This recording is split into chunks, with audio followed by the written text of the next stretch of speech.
প্রিয় দর্শক, আশা করি সবাই ভালো আছেন। তুফান বাংলা টিভির নতুন একটি ভিডিওতে সবাইকে স্বাগত জানাচ্ছি। আজ আপনাদের একটি সমাধি দেখাচ্ছি। এই সমাধিটি দেখে হয়তো অনেকেই চিনতে পারছেন, আবার অনেকে চিনবেন না, আগ্রহ জাগতে পারে যেটা কার।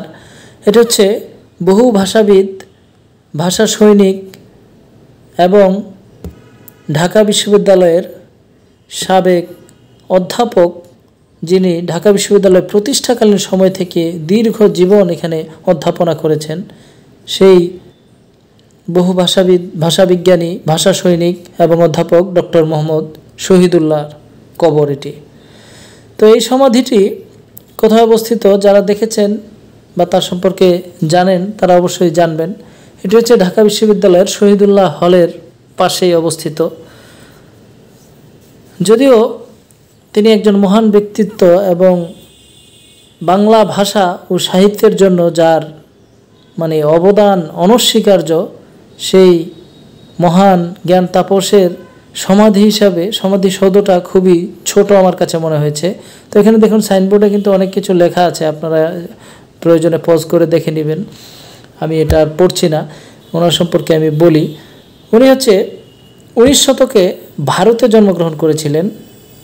তো ভারতে পশ্চিমবঙ্গের 24 পরগনা জেলাতে ওনার জন্ম, কিন্তু উনি কালক্রমে বাংলাদেশে চলে এসেছিলেন, যদিও তখন বাংলাদেশ ছিল না, পূর্ববঙ্গ ছিল। তো যাই হোক, উনি এখানে চলে আসার পর এখানে থেকেই তিনি অনেক বাংলা ভাষা ও সাহিত্য নিয়ে গবেষণা চর্চা করেছেন। এবং বাংলা যখন ভাষা আন্দোলন হয়েছিল পাকিস্তান পিরিয়ডে, এবং যখন উর্দুকে রাষ্ট্রভাষা হিসেবে চাপিয়ে দেওয়ার উদ্যোগ চলছিল, তখন কিন্তু তিনি বাংলা ভাষার জন্য তিনিও কাজ করেছিলেন এবং তিনি সশরীরে সেই আন্দোলনে যোগদান করেছিলেন। তো সব মিলিয়ে তিনি কিন্তু একজন ভাষা সৈনিক, বহু ভাষা বিজ্ঞানী, জ্ঞান তাপস এবং ঢাকা বিশ্ববিদ্যালয়ের অধ্যাপক।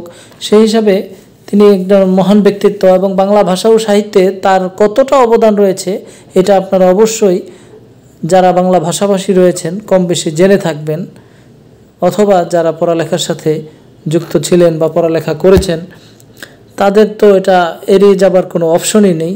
তো এরকম একজন মহান ব্যক্তিত্ব এখানে শুয়ে আছেন। তো যেটা বলছিলাম যে আসলে এইরকম মহান ব্যক্তিত্ব হিসেবে সমাধিসৌধটা খুবই ছোট মনে হয়েছে, কিন্তু মনে হবার একটা কারণও রয়েছে। কারণ এটা যেহেতু একটা বিশ্ববিদ্যালয়ের হলের ভিতরে পড়েছে ওনার সমাধিটা, সেহেতু এখানে খুব বড় করে করার মতো অপশন নাই। তবে যে জায়গাটুকু রয়েছিল, এই জায়গাটুকু এখানে একটা মসজিদও রয়েছে পাশেই, তো মুসাখার মসজিদ যেটা। তো আসলে সব মিলিয়ে এখানে জায়গাটা সংকীর্ণ, তাই হয়তো এটা ছোট করে তৈরি করা হয়েছে। তো যাই হোক, এটা বড় কথা না। মানুষ তো তার সমাধি দিয়ে পরিচিত না, তার কর্ম দিয়ে পরিচিত। তো আশা করি যারা ঢাকা বিশ্ববিদ্যালয়ে আসবেন অবশ্যই সমাধিটা দেখে যাবেন, এরকম একজন মহান ব্যক্তিত্ব। তো ধন্যবাদ সবাইকে, সবাই ভালো থাকবেন তুফান বাংলা টিভির সাথে।